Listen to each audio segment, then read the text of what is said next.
If you watch my last video, it's like this video is gonna probably take a while to upload. I'm gonna see this one is, oh dear gosh, 263 gigabytes. That's gonna take a while to upload.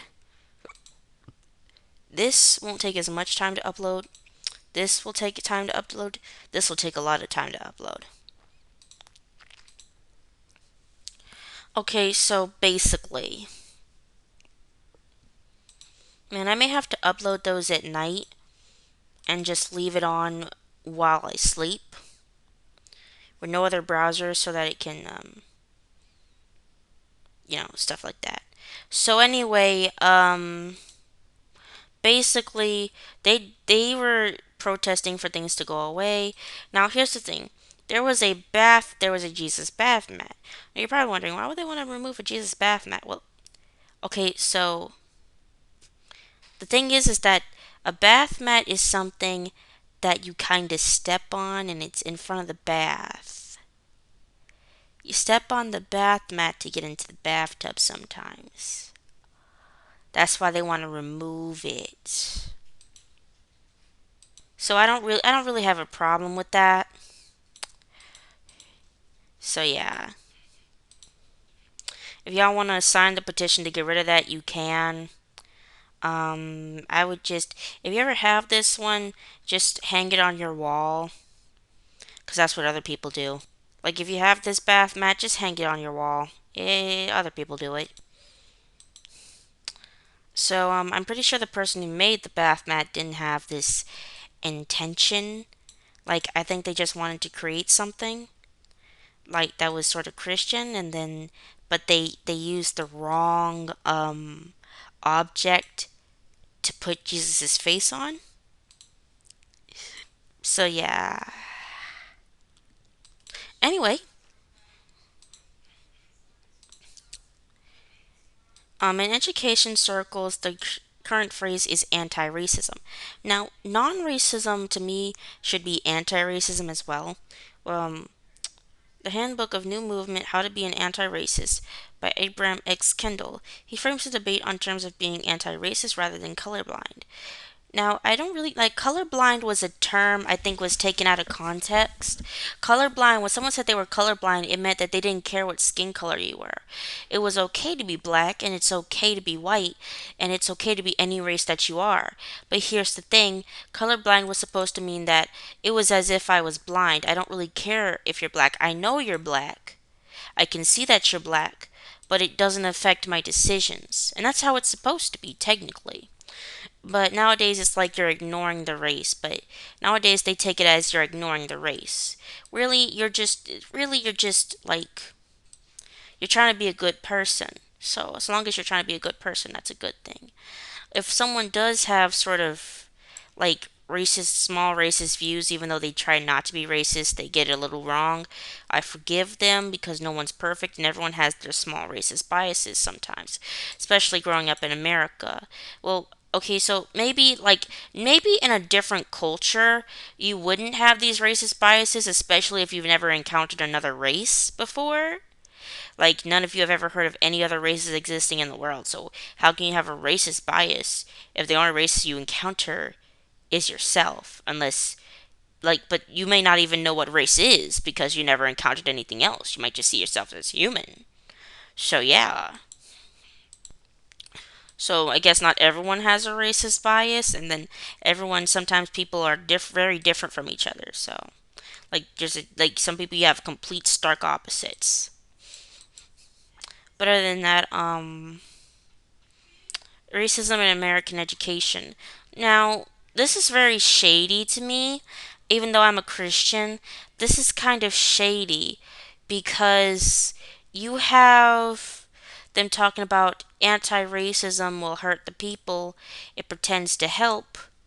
And I'm not saying it's pretending because it's not really trying to pretend. It's really trying to help. People are really trying to help.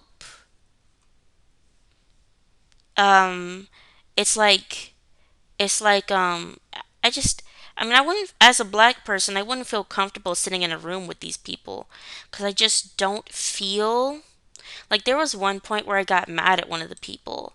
Like I got mad at him because he disliked Black Lives Matter. Now I don't even feel the same way. I'm older and I just got over it. I forgive him.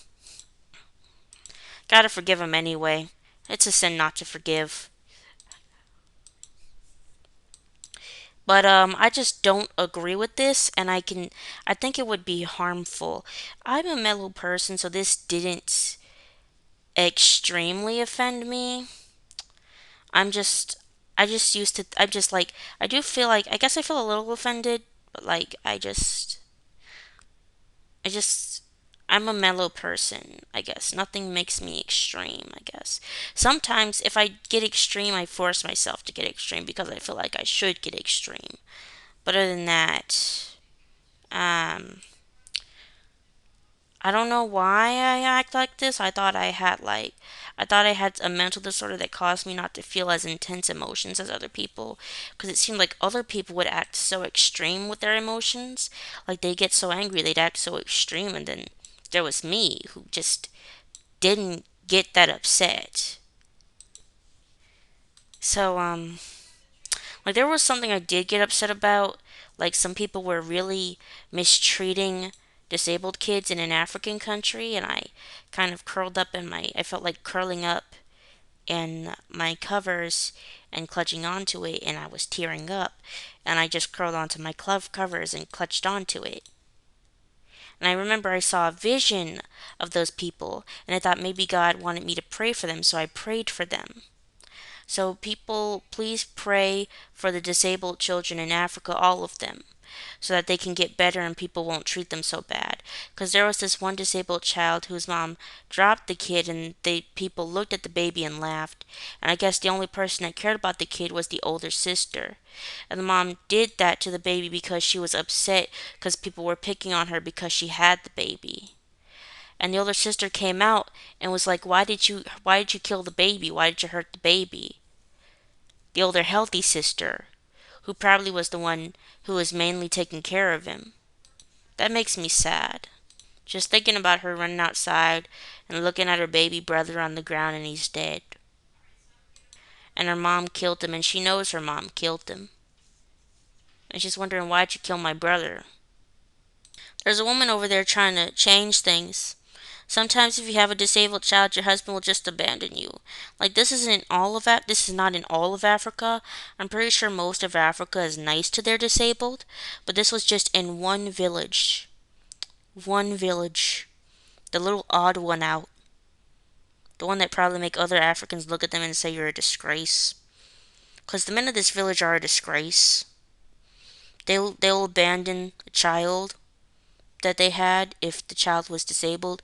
They say they leave because they feel like it would be a shame on them if they carry a disabled child on their back. And if those men came to America, all the African American men they say are garbage would yell at them and scream at them and call them deadbeats for abandoning a child who's already have it hard. Like our black men would just probably beat you up for something so stupid. And our black women too. Like, how could you be so crappy? That made me sad. Like my voice kind of crackled a bit. I'm very ashamed of the man. There was one man that said he would feel ashamed to carry a child on his back.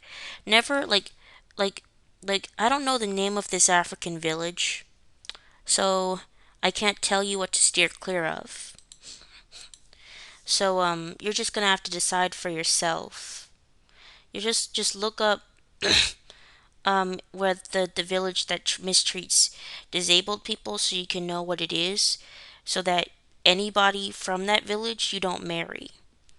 Like you can marry anyone else from Africa, just don't marry the people of that village.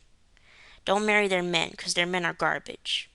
Not all of their men are garbage, probably because, some of them are disabled and some of them are good fathers and some of them are nice. Some of them may be nice people. So they might be great people. They might be good, but some of their men are garbage who abandon women with disabled kids. Most of Africa are not like this because, I'm pretty sure they try to take care of their kids. Like they love their kids. And these men in this one oddball village Like there was a village that holds a celebration for every baby girl born and they always plant a tree. There was another village in Africa that when someone was sad, all the village gathered around that one person and would sing for them. Have their own special song for them. And then we got this oddball village that likes to be mean to mothers just for keeping disabled kids because they think the kids are cursed. But not all of them are nice because one of the women from the village is trying to help them and spread education and be nice to and help the children that are disabled. And some of the mothers came to her to get their children help for the disabilities. Please pray for all the disabled children of Africa and, the people of Africa and stuff like that.